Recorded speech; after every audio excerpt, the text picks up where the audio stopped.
পদ্মায় পানি প্রবাহ কমছে অস্বাভাবিক হারে।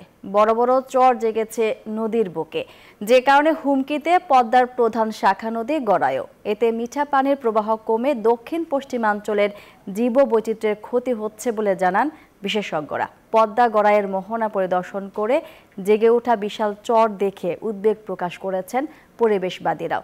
জাহিদুজ্জামানের প্রতিবেদনে বিস্তারিত।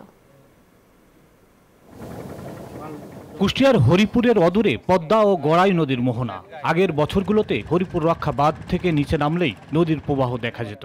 এই পয়েন্টে পদ্মার বুকে এবার যে বিশাল চর জেগেছে তা পার হতে নদীরক্ষা কর্মী ও পরিবেশবাদীদের 2.5 কিলোমিটার হাঁটতে হয়েছে। এখানে পদ্মার প্রবাহে কোনো ঢেউ নেই। এক সময়ের বিশাল আকার নদী দেখতে এখন অনেকটা ছোট আকৃতির মরা নদীর মতো হয়ে গেছে। নিজস্ব কিছু সুবিধা অর্জনের জন্য নিজেরা আমরা সেই নদীটাকে ধ্বংস করছি। গড়ায় তো পানি থাকার কোনো প্রশ্নই নাই। যদি মূল স্রোতটার ধারায় যদি পানি না থাকে, সরকারকে উচিত এই বিষয়গুলো স্বচ্ছতা করা। এর বিরূপ প্রভাব পড়ছে পুরো দক্ষিণ পশ্চিমাঞ্চল জুড়ে। ডমেক্স টয়লেট রাখে ফ্রেশ 100 ফ্ল্যাশ পর্যন্ত, তাই ব্যবহার করুন ডমেক্স ফ্রেশ গার্ড।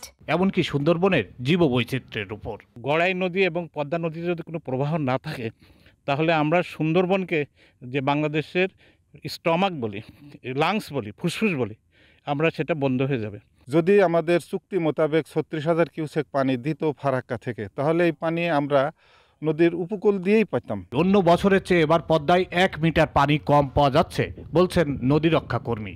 সাধারণত মার্চ মাসে এই পদ্মার পানি 6 আরএল মিটারের কাছাকাছি থাকে বা 6 আরএল মিটার থাকে, কিন্তু এই মুহূর্তে 4 আরএল মিটার আছে। এর নিচে নামার কারণ হচ্ছে বৃষ্টিপাত কম হয়েছে। এই সময় যে বৃষ্টিপাত হলে ওইদিকে যমুনাতে পানি কম, যমুনা বেসিনে যদি পানি বেশি থাকতো তাহলে পদ্মার পানি আস্তে আস্তে নামতো। নদী পরিব্রাজক এবং বিশেষজ্ঞরা বলছেন সবচেয়ে কম পানি দেখা যাচ্ছে এবার পদ্মা নদীতে, এবং এর কুপ্রভাব গিয়ে পড়বে দক্ষিণ পশ্চিমাঞ্চলকে মরুকরণের দিকে এগিয়ে নেবে। একই সঙ্গে সুন্দরবন ও তার জীববৈচিত্র্য পড়বে হুমকির মুখে। জাহিদুজ্জামান, নিউজ 24, কুষ্টিয়া।